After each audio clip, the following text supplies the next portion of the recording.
Thanks for tuning in to the Women's Vibrancy Code, a podcast dedicated to helping women move from exhausted to energized, balance their hormones, and feeling turned on by their life, their lover, and themselves. I'm your host, Maraya Brown. I'm a Yale and functional medicine trained women's health expert, midwife, mom, keynote speaker, and self-made entrepreneur. I'm the founder of my signature program, the Women's Vibrancy Code. So sit back, relax, and let's chat about your energy, hormones, libido, and embracing your feminine power. Oh, and you might want to have pen and paper to take some notes on some of these episodes.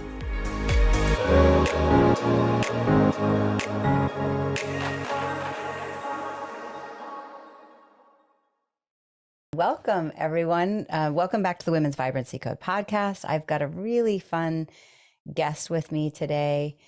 And, we didn't know exactly what we were going to be talking about in advance. And we were just having a little chat and we're like, yeah, let's talk about how we can, first of all, be aware of the ways in which we'll spin, say, yes, I'll do that. Yes, I'll do that. Yes, I'll serve that. Yes, that business sounds fun. Yes, that trip sounds fun. Yes, I'll host that party. And then we find ourselves in burnout and there's not much of us left to serve and actually do the things that we love.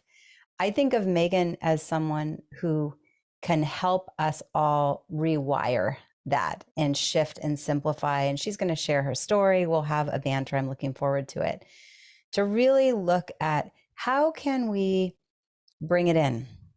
How can we simplify and really get clear with our true north so that we don't end up with burnout? We actually have simplicity and ease and profitability and love and belonging and adventure and feeling really present as a mother and a wife and all the things that we actually long for, but to be able to do it with grace. So Megan, hi, welcome. Hey, happy to be here. I'm excited for what we are going to chat about and see where the conversation goes. I know it will be super fruitful for everyone who listens. Yeah, I agree. And we've rescheduled a couple times, I think.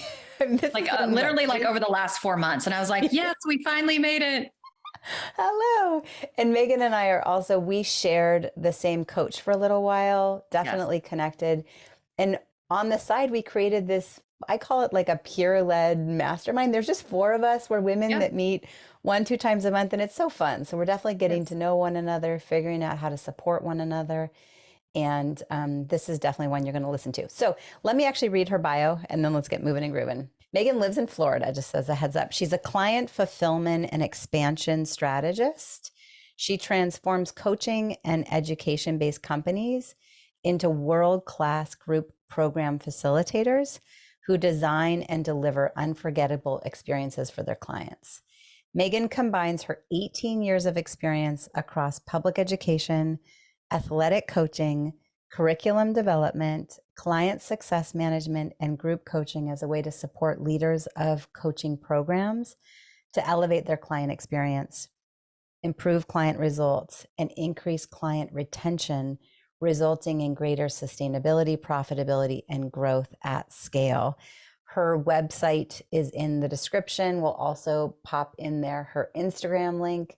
And for those of you that are watching this on Facebook, I'll go back in afterwards and I'll tag her on it. Okay, so Megan, let's just start with your story. If I were to say, if you look back at a point in your life where you felt like you were stirring all the pots on the stove, a baby on the hip, phone calls happening, the vacuum on autopilot, all the things as an analogy, and looked in the mirror and went, oh my gosh, like this is not sustainable. No matter how much it might look amazing on the outside, no matter the money, no matter the fame, this is not working.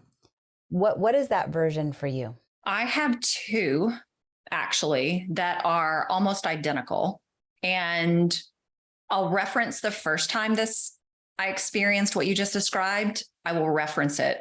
And then where I think I want to focus is my most recent experience, which was just a few years ago, which you and I have talked about a little bit. So the first time, actually, I'm going to back it up because I think that we oftentimes have a pattern of this starting from a very young age, and we don't realize that was what was going on at a very young age.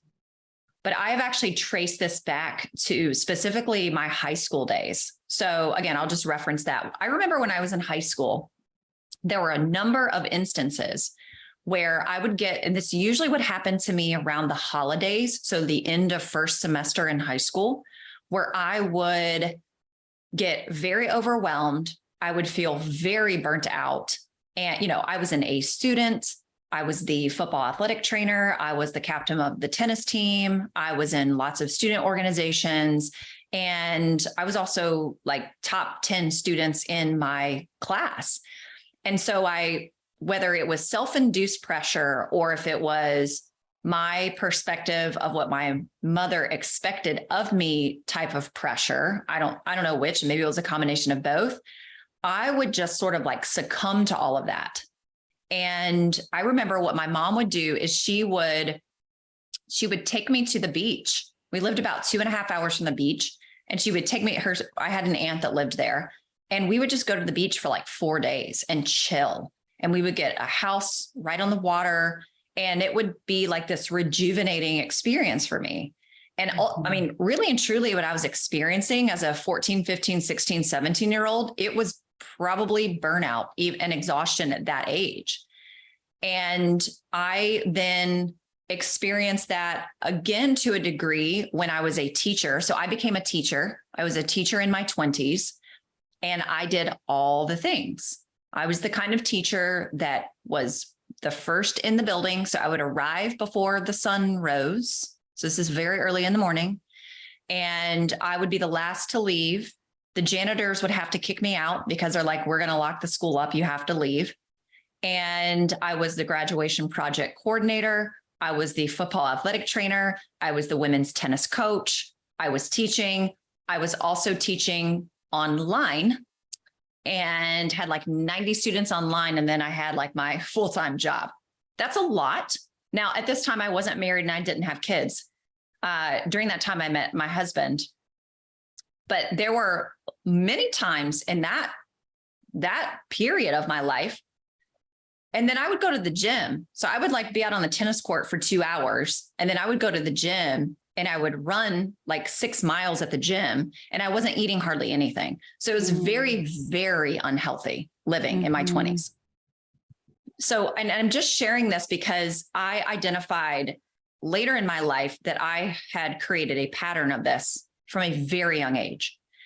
The most 2 recent times, in between my 2 businesses, I worked for a very large scale coaching company, and I was second in command.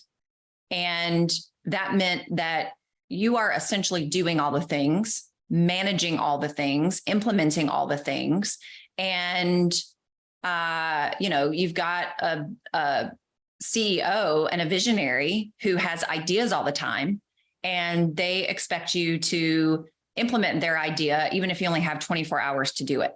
But it was an environment like that, like 24/7. And oftentimes when you're working behind the scenes for a company that is in rapid growth, like oftentimes that's what you see behind the scenes. And so I remember experiencing burnout then, and I was having headaches. I was having joint pain. I was having nosebleeds. I felt very distant from my own self, my daughter, and my husband, because like work, performing and producing and being worthy in the eyes of my employer became the driver. And part of the driver at that time for me was the fear of, or trying to avoid, negative consequences. So if I just do all of this and I show up as this, not necessarily perfect, but give no pushback, just be a yes person and get it all done, but get it all done at an A++++ player level, then like I'm valuable, I'm worthy, I'm smart, I'm really good at what I do, and other people can see that in me. And I ultimately left that company for that reason, because I couldn't keep going on in that way. And I remember having my resignation conversation, and I was like, I literally feel like my soul is shriveled up in the fetal position, dry to the bone. And I just can't live this way anymore. Like, I cannot do this. Mm-hmm. And we moved across the country, from California to Florida, got a house on the water. And I remember every day at the start of my day, I would walk out onto the dock. I would sit by the water. And I remember this was 2016. I literally felt like I was in rehab for a month. I felt like I was putting myself through rehabilitation for the month. And then fast forward, I experienced this again about 2 years ago, 2.5 years ago, where yet again, I'm frustrated with what I'm doing.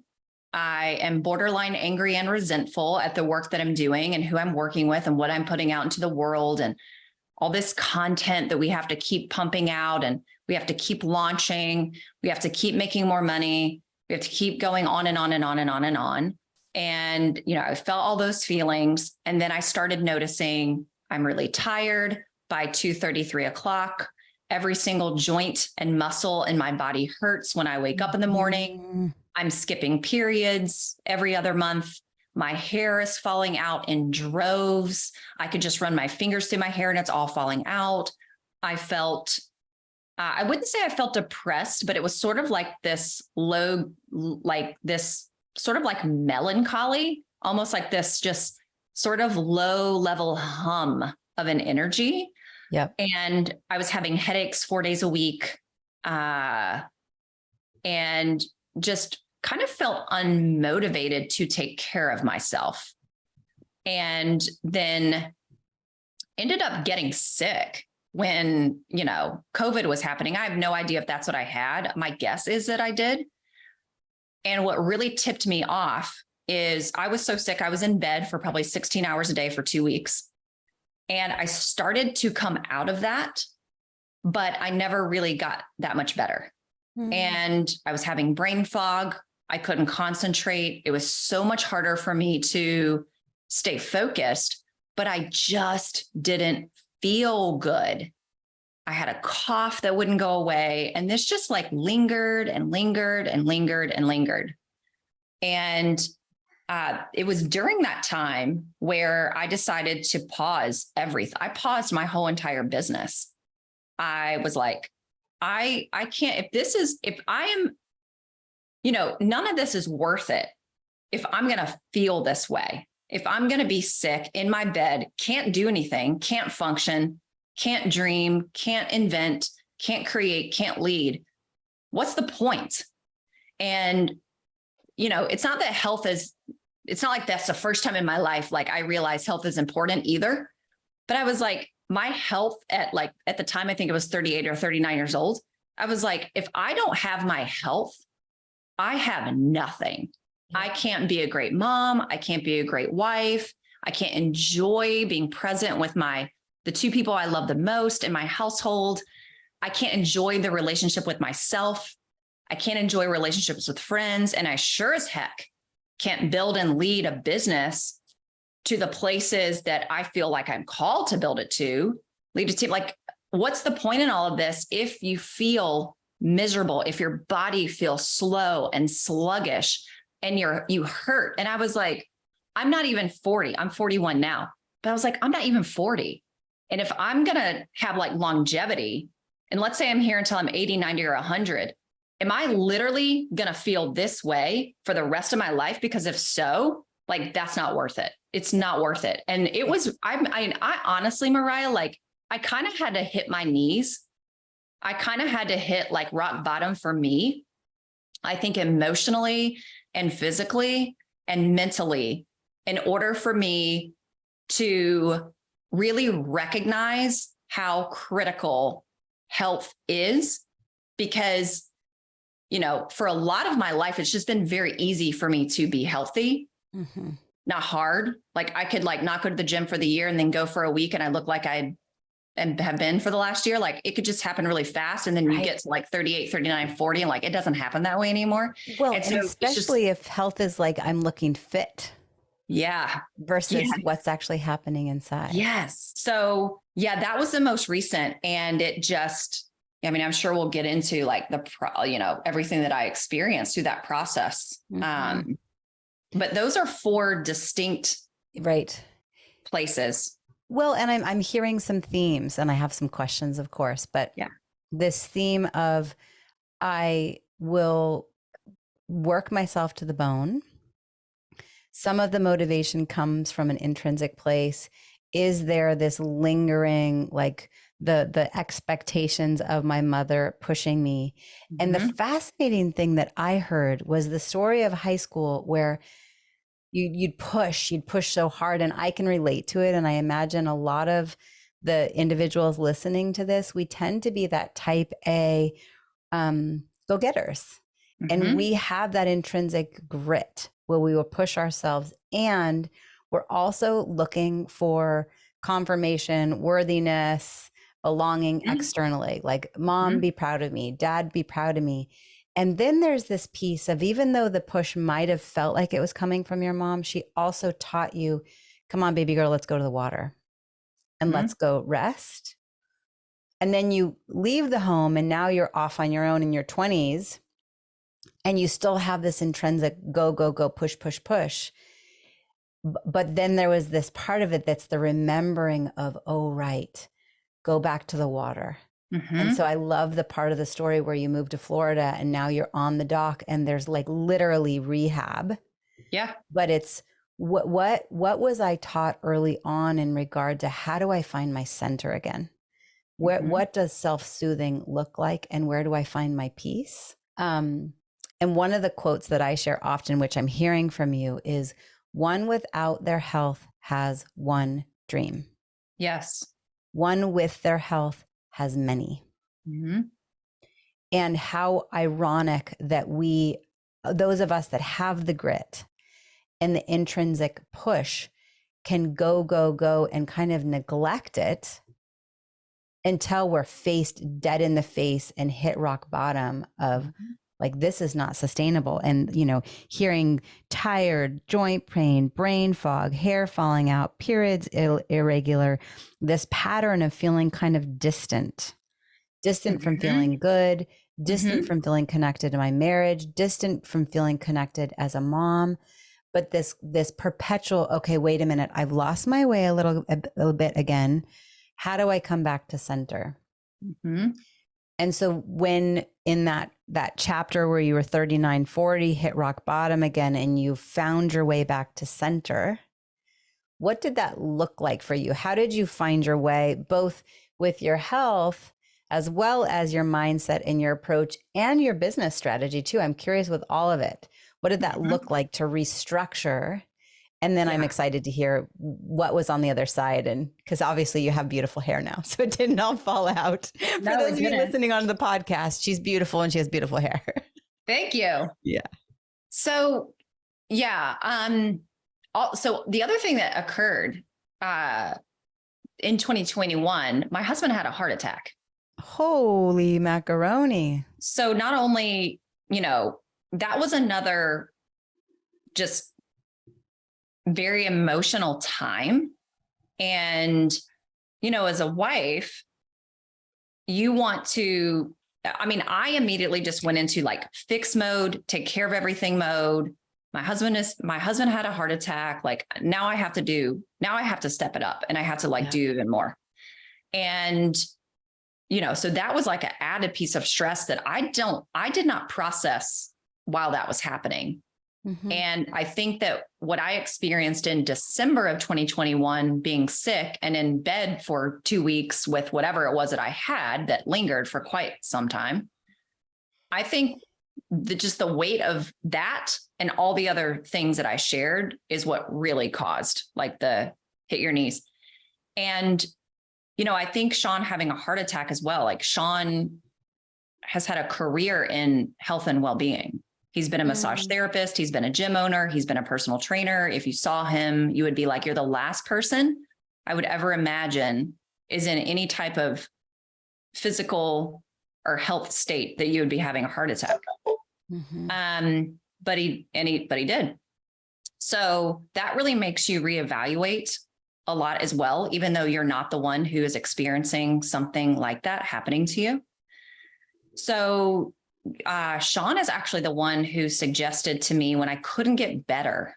So now this was early 2022, around February. He was like, I really think you would enjoy going to my naturopath. Because that's something Sean's always been into, that kind of stuff. He's always practiced different types of modalities with his own health, because he's also a cancer survivor from 18 years ago. So, so I did, and she just practices like muscle testing. So it was just muscle testing. And she's like, your thyroid is causing all of your problems. Everything's connected to your thyroid. And she didn't like diagnose. It's not like it was like hypo, none of that. She's like, it's like, we got to heal that. And she's like, you're full of fungus, and you also have a virus. And I think she might've mentioned something about hormones. I don't remember at that point, or that might've come later. And so I was on a regimen of different supplements that changed based on what she was discovering through the muscle testing. And I felt like a different person after 24 hours, actually, of taking very specific supplements for thyroid. So that was one of the things that I did. The other thing I did was just a detox with food. So I cut out, and this was also at her direction from muscle testing, and then someone who specialized in hormones. And again, this was like early 2022. I cut out all gluten, all dairy, all grains, all refined sugars. All of my joint pain, muscle pain disappeared. Eventually my cough went away. That took like 6 months.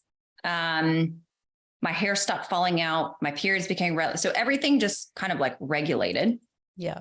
And then honestly, Maraya, like one of the biggest things was food, because once you eliminate all those things, and I eliminated it for a very long time, and then you introduce just like one of them, and then you feel the effects. And I was like, oh, sugar causes my headaches. Oh, grains cause me to feel fatigued. Oh, dairy causes a lot of inflammation all over my body, especially my face.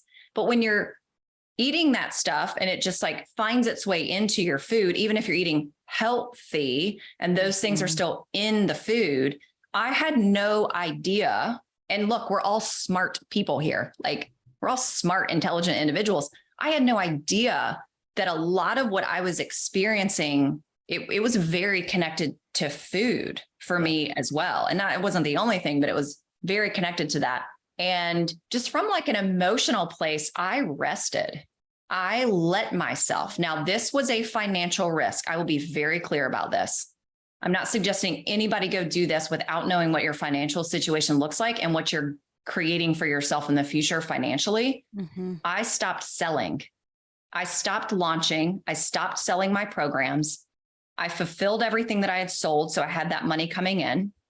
And I knew I was going to take a significant financial risk, but I also knew I could not keep going on the way I was going in my business, because it was killing me physically, emotionally, mentally, and spiritually. And I also knew internally all the answers I needed for the business would be revealed to me because they were already in me. I just had so much clutter on top of it that it had no space to actually come out. And I didn't have the space or the bandwidth or the capacity to even become aware of it. Yeah. And so I knew kind of intuitively, I'm going to practice being present. I'm going to practice being present every day. And that is a freaking practice. I'm going to practice being present with my daughter, with my husband. I'm going to practice feeling the way that I desire to feel. What were those emotions for me? And then teaching myself that it was actually safe and okay to be that way for me. And this is just for me. In order for me to feel like I could actually do what I needed to do, I couldn't keep going the way I was going inside of the business, or else, and maybe this was a belief, I couldn't actually practice what I needed to practice. And I will be very clear, I took a massive financial hit. We had to drastically change a lot in our lifestyle, but we were all on board as a family to do that. And we were very willing to do that. A lot of people are not willing to do that because we knew on the other side, we knew we were going to be taken care of. We knew it was all going to work out. We knew this was just part of the process, but it had to happen. And I was starting to just sell things like one-on-one behind the scenes, dabbling in some stuff, just sort of exploring what was going to be next for me. I didn't put a timeline on it either. I didn't say to myself, give yourself 30 days. Give yourself 30 days. And if you can't figure this out in 30 days, go do this. I never talked to myself like that. I just let myself be in that process. I trusted it. I surrendered to it. It wasn't perfect. And I'm very much on the other side of that with the new things on the business side. And I'm still figuring it out. I'm still navigating parts and pieces of that. And I'm not going to lie about that. I'm not going to try to make it look like, oh, I did this, I figured it out, and now it's all perfect. It's still not perfect. It's still not, there's still crunchy moments. You still have to navigate that. And you have to really watch your patterns, because I have a tendency to do what I have a tendency to do. And you have to be very on to that, or else it's very easy to just slip back into your old ways and your old habits and your old patterns. Oh my gosh, there's so much that I love about this. So first, for those that are listening, first of all, there's a few times I smiled because I can really relate to your story and my version of it. 2014 is when I hit my crash, and same thing, tired, body aches, distant, disconnected, didn't want to be touched, sad, not motivated. And my thyroid had also crashed, and my adrenals, and I had to pick it back up and receive support. And then ironically, when my almost 11-year-old was born, my husband ended up getting mono.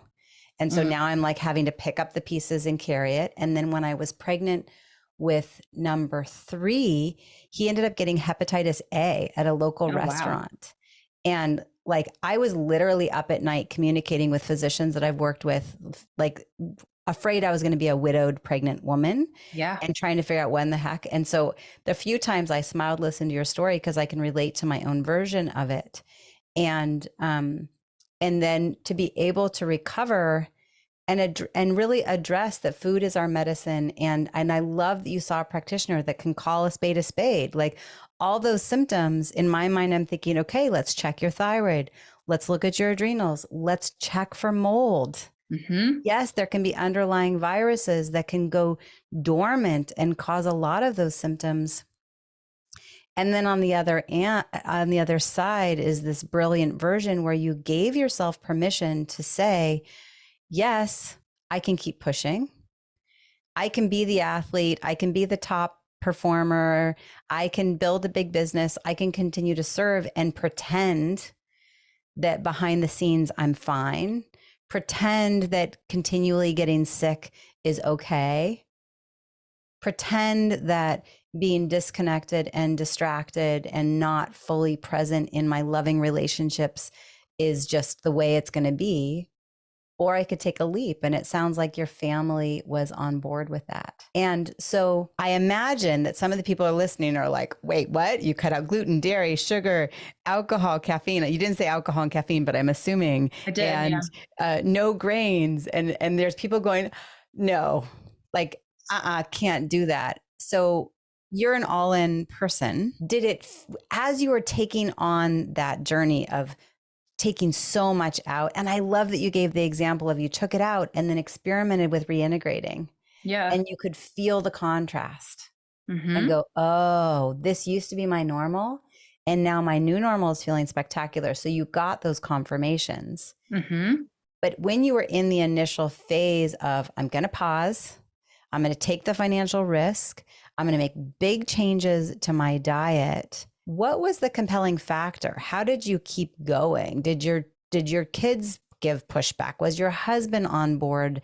Like, what did that look like? Did your clients give pushback? Were they pissed off that you weren't as available? Like, how did you navigate that big change? So in our household, my husband's the one who's always been on board with that way of being and that way of eating and that way of living. I've always been the one who has, again, like what you said, Maraya, like I've always looked good. I've always looked really healthy. I've always been very fit. I have a very athletic stature and very athletic body. And not much changes if I like just stopped working out. Like you can't really tell. I'm 41 now. So now you're like, I'm starting to be able to tell like, oh, you can tell like where I haven't worked out. So that can be very deceiving for the individual who has like, I don't, call it genetics, call it whatever you want to call it, but it can be very deceiving because it's like, oh, well, I can have this, I can do that. And again, it's not like I'm over here eating like Domino's pizza. I haven't had fast food in 20 years. We don't drink soft drinks. Like, it's not like that. But for like, Sean was already eating that way. My husband was already eating that way for years.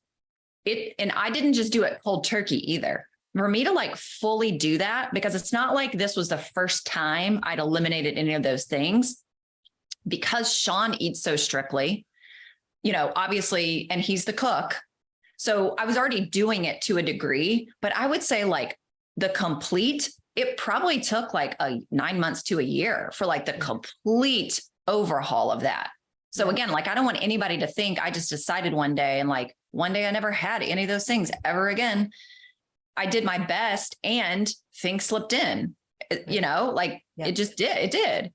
It wasn't a quick fix. It was, what is the new lifestyle so that the next decades we can change the pattern and feel spectacular. And just to say out loud, because you're fit and might look beautiful on the outside, I really want listeners to hear some on the other end tend towards being more on the overweight side and carrying extra weight. But when I look at their cellular well-being, they might actually be healthy as can be. Yes. And so I think it's important for all of us to remember that health, of course, we want to look and feel beautiful. But that's not necessarily what I'm looking for when it comes to foundational well-being and sustainability and longevity and health. We can't measure it on the scale. We measure it with how are you feeling? How's your energy level? How's your mood? How's your sleep? How's your body aches? How's your brain clarity? I love that you're highlighting all of that. Yeah. So no pushback from my husband because he was already doing it. And we only have one child and she's 12 going on 13. The way we've raised her and like integrated her into our life and how we've always interacted with her and talked to her, like she's not going to give pushback on something like that. So like that was not even an issue. In terms of the business and clients, I think that this is something that every single person, I think they're lying if they say the opposite of this. Because I work with a lot of people who are making a lot of money and have been doing it for a really long time. And every single person I've ever talked to, big names that some of you all know, everybody's very insecure about what their clients think about them. People are very insecure about how their clients are going to react when they want to make even a very small change in their program, let alone let everybody know, like, hey, I know you've only been in my year-long program for 2 months, but we're not going to be enrolling anybody else into this. And I'm going to be making changes and like, this is what's happening.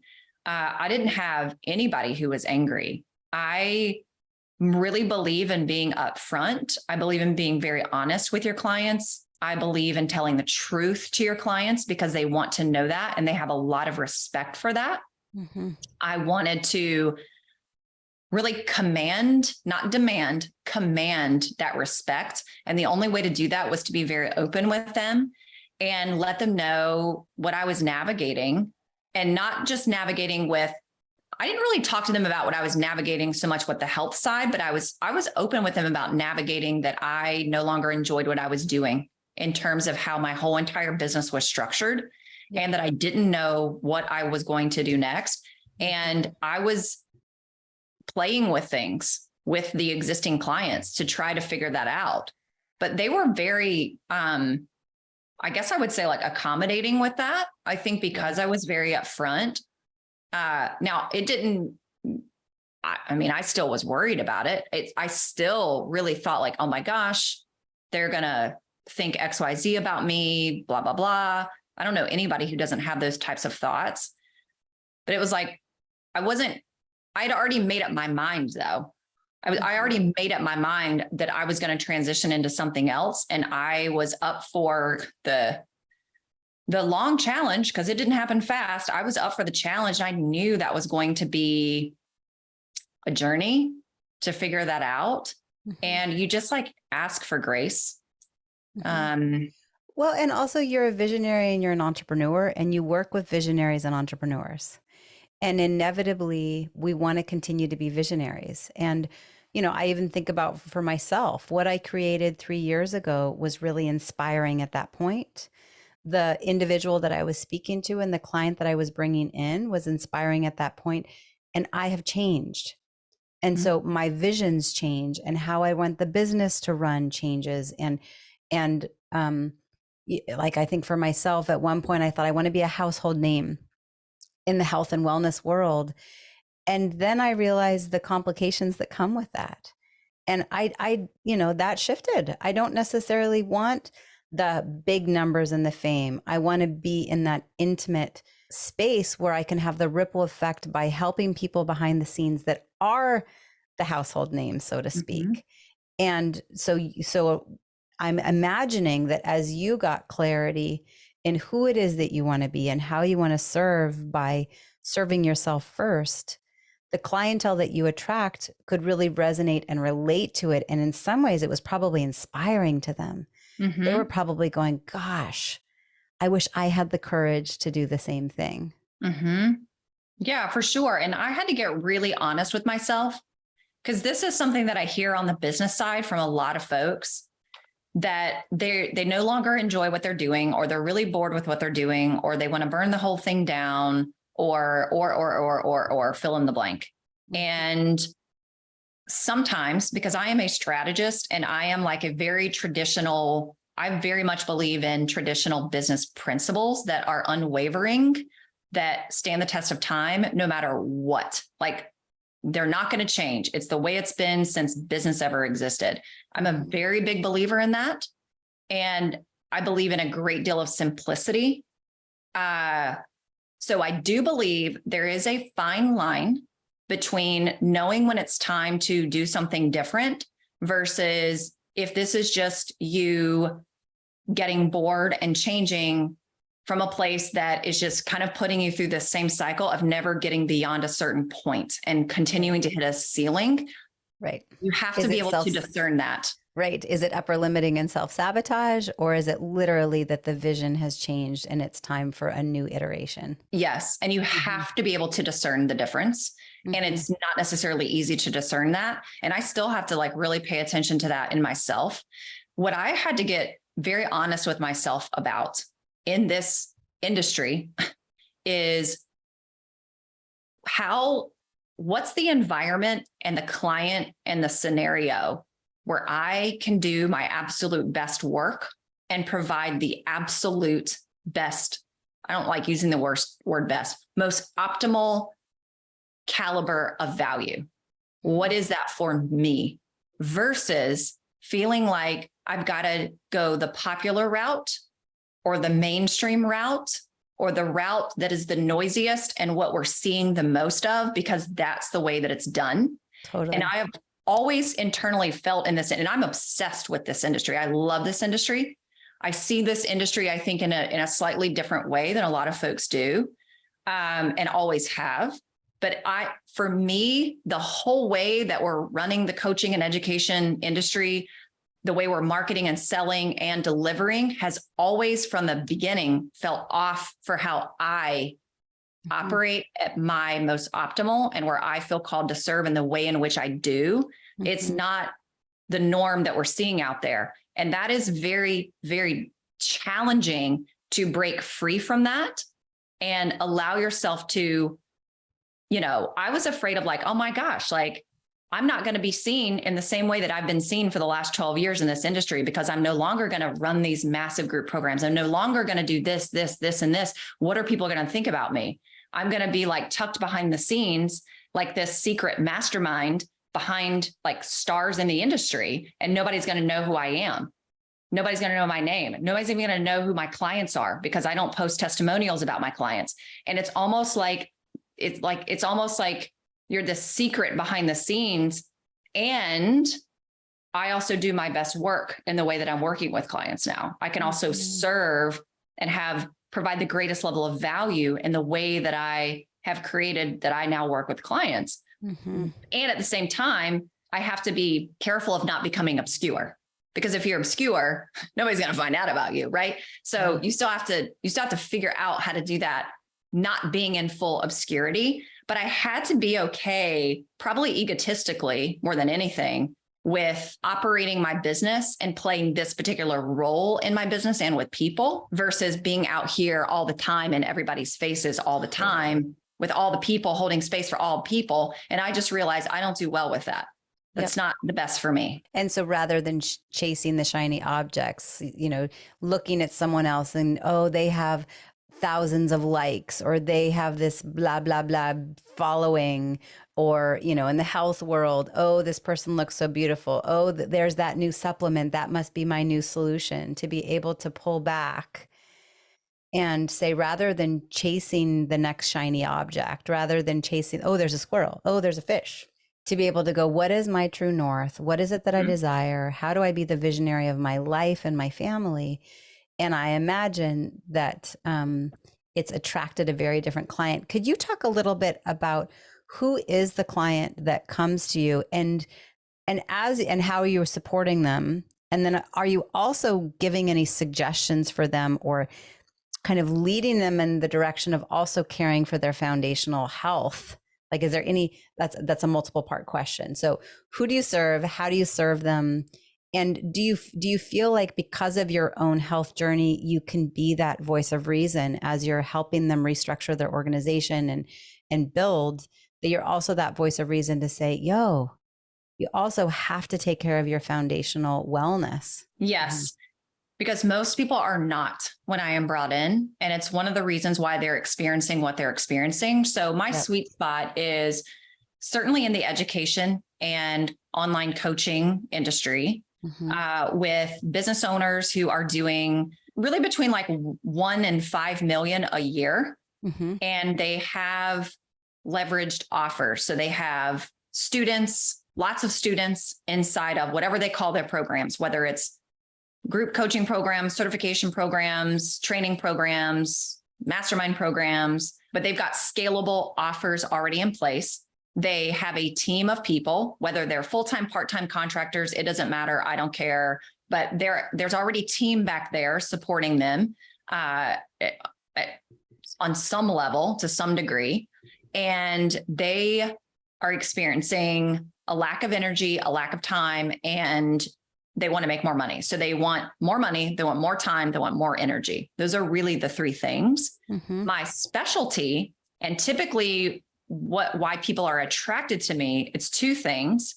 From a business perspective, it is on how do we take your program and we rework it, elevate it, optimize it, so that more of your clients are reaching success, more of your clients are hitting their success milestones throughout the entirety of your program.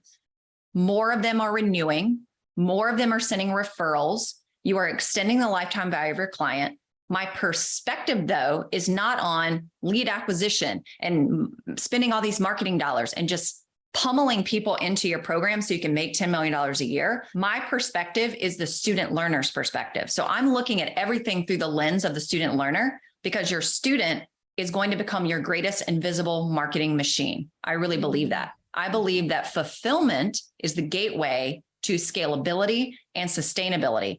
Most people don't know how to do that, though, because they don't know what they don't know. Fulfillment is the most important thing in your business once you've cracked $1 million a year. It just is. That doesn't mean you stop generating new leads, but we've got to tilt the scales now. You've actually got to spend more time, effort, energy, money, resources on fulfillment, and you've got to spend less on all this like marketing business and this one track mind of being an amazing marketer and salesperson. Like you already have that. If you're making $1 million plus a year, you're actually already really good at that. We need to put more effort over here. Once I get in, I end up working a lot with the team. I do a lot of team training. I'll even fire people and hire people. And I look at the operations of how all of this is functioning behind the scenes. And there is certainly some work with the CEO because it really requires the CEO to develop their leadership. Everything we're discussing today plays a massive role in someone's ability to lead themselves, their company, their team, their clients, and their external community as well. I mean, that's a tall order for people. Mm-hmm. The second reason why people are attracted is you got to understand, like folks at this level, they have very few people to talk to. They don't want anybody to know there's a mess behind the scenes. Their team doesn't even know how messy it actually is behind the scenes. They need a voice that you use this word. They want stability. They want a voice of reason. They want predictability. They want high level strategy. And they want somebody who's going to come in and not have the same degree of chaotic energy as they do. And I don't have chaotic energy. Mm-hmm. And so it's really my frequency and my energy that really allows the business owner and the team and the business to be able to change the way it's functioning. Yes, I come in with great tactics and strategies, but if you can't balance out the frequency and energy of the whole company and the CEO and the team, it doesn't matter what strategy I come in with. Mm-hmm. And I also have to have an energy where people will actually listen to me. Because if you can't listen to me and you're not willing to, I'm going to say there's probably a better way to say this, but like do what I tell you to do, but do it in a calm, confident way. Like this is not going to work. And people at this level are very attracted to that because they usually don't have people like that in their lives. Yeah. Well, and if I go back to what I heard you say when you decided to take the pause, I heard you say the business would be revealed if I removed the clutter. And so it sounds like your business and your clarity was revealed. And now you're helping other CEOs that have already built to $1 million a year or more, and they have all the clutter. Mm-hmm. And they're continuing to push. You're helping them to remove the clutter so that their vision can be revealed. Mm-hmm. I'm curious, because a lot of your clientele are also in many ways my clientele, mm-hmm. and it's a different lens though. They're accustomed to investing in their business and their strategy. They're mm-hmm. accustomed to hiring agencies and strategists. But for me to come in and say, well, actually, I'm going to help you prioritize your foundational health mm-hmm. and well-being and vibrancy and passion. And they're going, well, wait, can I just use insurance? Can I just go get what I consider sick care rather than health care? Mm-hmm. I'm curious, what do you agree with the importance there? What do you suggest for the successful entrepreneurs that are listening in how they prioritize investment of time, energy, and money when they're building and they're trying to scale and they're trying to keep the business afloat and they're also trying to keep their family afloat and they're trying to figure it all out and they've got the teams and then wait, okay, now I'm also going to prioritize my health. How do you suggest they navigate that? Yeah. So I'll start with this. If you're someone listening to this and you are experiencing having a hard time making decisions on a daily basis in your business, you are noticing that you feel creatively dried up, you feel creatively zapped.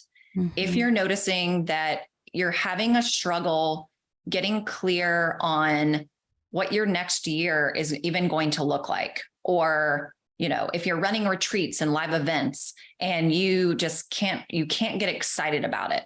You're just not as excited as you were. If you are someone who is starting to feel like a little removed even from your clients and what they're up to, those are all signs. Or I'll give you another one. If your mind is constantly thinking about business and you feel like you can't turn it off, even at nights, even on the weekends, even when like that's all you'll talk about with your husband. And if you are someone who finds yourself, another symptom would be like in business, like complaining about your team a lot, kind of fault finding with your team. If you're experiencing any of those, and that's just a short list, what I have noticed is that if you're experiencing those, especially the lack of creativity, and especially the having a really hard time making decisions, and especially the lack of clarity, more than likely, it's actually this something in the health and well-being category. Like there are always things in the business at that level that you don't know what you don't know, and you've never been there. So of course, you've never been a CEO of a company like that. There are obviously business things that you do not know. And all those symptoms, that's a well-being issue. And what's actually going to speed up your growth and make it more enjoyable for you is for you to create more opportunities to be still and work on exactly what Maraya helps people work on. Because no amount of you strategizing and pushing forward is going to change the lack of clarity, the lack of creativity, the lack of being able to make decisions. I can't come in and be your creative person. I can't come in and make the decisions for you. It's not my vision. It's not my company. It's not my expertise. And if this health piece and well-being piece, if that is in the way and you're just pushing it off to the side, it's going to stay in the way until you address it. And it becomes something that you are very seriously working through with professionals to move you in the right direction. It just makes my work even easier. Yeah. Honestly. Yeah. I mean, honestly, what I'm thinking is if you are listening to this and you are a service-based entrepreneur grossing $1 million or more a year, you're looking for more creativity, everything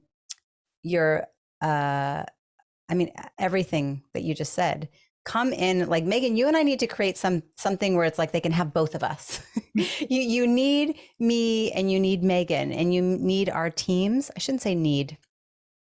I hope that you will consider bringing in something like the duo of what Megan and I can offer to you, where there is foundational care for your well-being, your stillness, your physiology, your health, to get that out of the way. And at the same time, support in your streamlining and your strategy.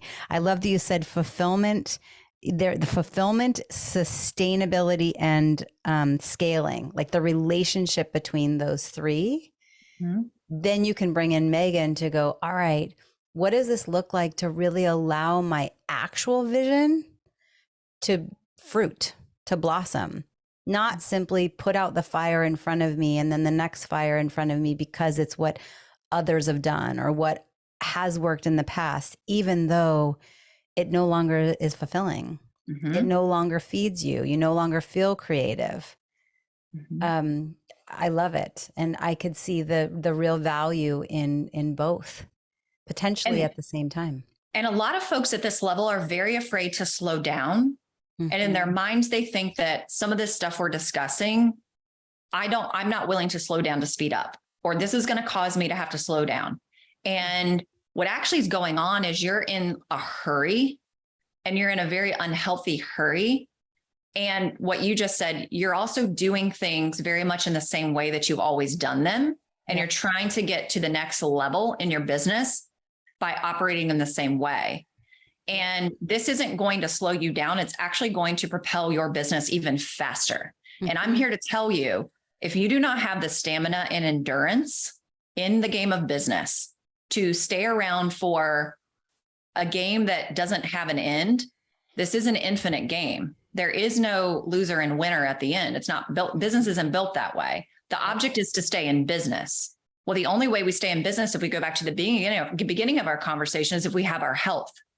You will not last. Totally. And so what you're trying to do, and you think you're trying to move so fast and you feel like you are at warp speed, but you're having all these breakdowns and issues and all the things that we've talked about today. Mm-hmm. When you address this, it actually is going to cause you to be able to make decisions faster. It is going to cause you to be able to move faster, move the chess pieces faster, but in a calm fashion, in a confident fashion, in a way that's more expansive and joyful versus this like borderline anxiety. It's like this borderline, it's like this sort of frenetic, chaotic sort of energy. And you think you're moving fast, but you're actually moving really slow. It's an illusion. What we're talking about, what you're doing, Maraya, it actually will speed it up, and you'll be making $10 million a year, but you will be able to manage what it is that you've built. You'll be able to hold space and lead what it is that you've built. If you just try to like keep pushing, you're not going to get any further. Right. I'm fine with 5 hours of sleep. I'm fine with 6 hours of sleep. I'm just going to take that heartburn medicine rather than addressing. I'm just going to drink more caffeine. It's the same. I'll take another medication. It's the same thing in health. To be able to allow ourselves to slow down, to speed up for the long game and for the vibrancy and the enjoyment of the game, we get to step back and really look at how can this be simplified? How do we allow ourselves to slow down a little bit and really address the foundation so that whatever we are building is on that solid foundation, meaning our health, our relationships, how the business is structured, the way it's being done, and then to bring someone like you in to help a CEO really look at their org chart, the agencies, how their schedule is organized, all of the moving pieces with the deliverables and the actual fulfillment of their program so that it can be sustainable and scalable without the burnout. Yeah, so potent. All right, I'm aware of time and I honor your time. Any last parting words that you want to leave for those that are listening? Take this conversation to heart. Really evaluate your life and your business and how you're functioning inside of it, and take some time to just become self-aware. That has to happen first. And that is something that I do notice when I go into a company and work with a CEO at this level. It's sort of like you have to rediscover that self-awareness all over again at this level. I do see a lack of self-awareness. I'm going to be really honest. I see a very large lack of self-awareness around a lot of the things that we've discussed today, and a lack of awareness around the fact that the CEO is 100% responsible for everything. You really are.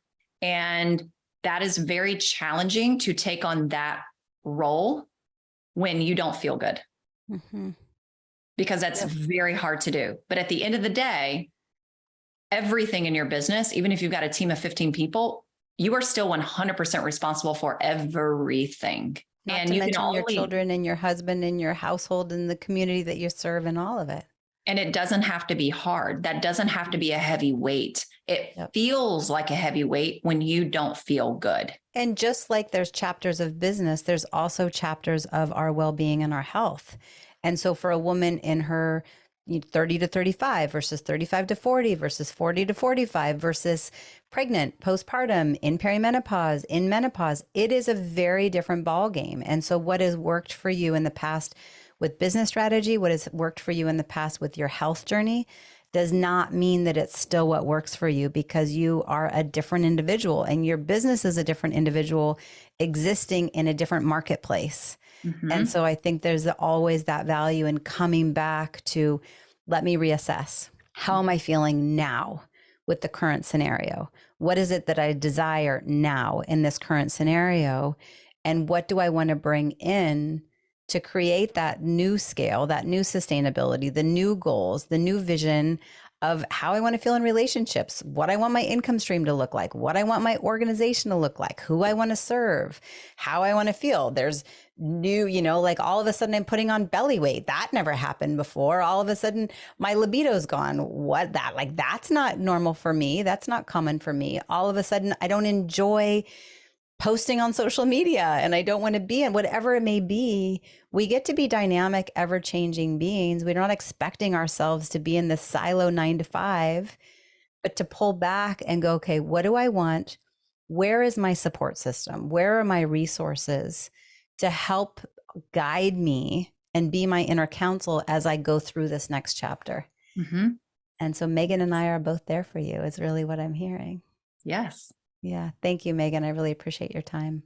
Thank you. And who you are and how you've really found your true north perpetually, your self-awareness, your self-exploration, and to be able to say feeling distracted, feeling disconnected is not okay for me. Shouldn't be. No. to have the richness of finances, but also the richness of relationships and life. Yeah. Spectacular. All right. With that, thank you for all the listeners. For those of you on Facebook, you'll probably want to follow Megan. You're welcome to reach out to either of us. For those of you listening in the podcast, what a juicy, juicy podcast.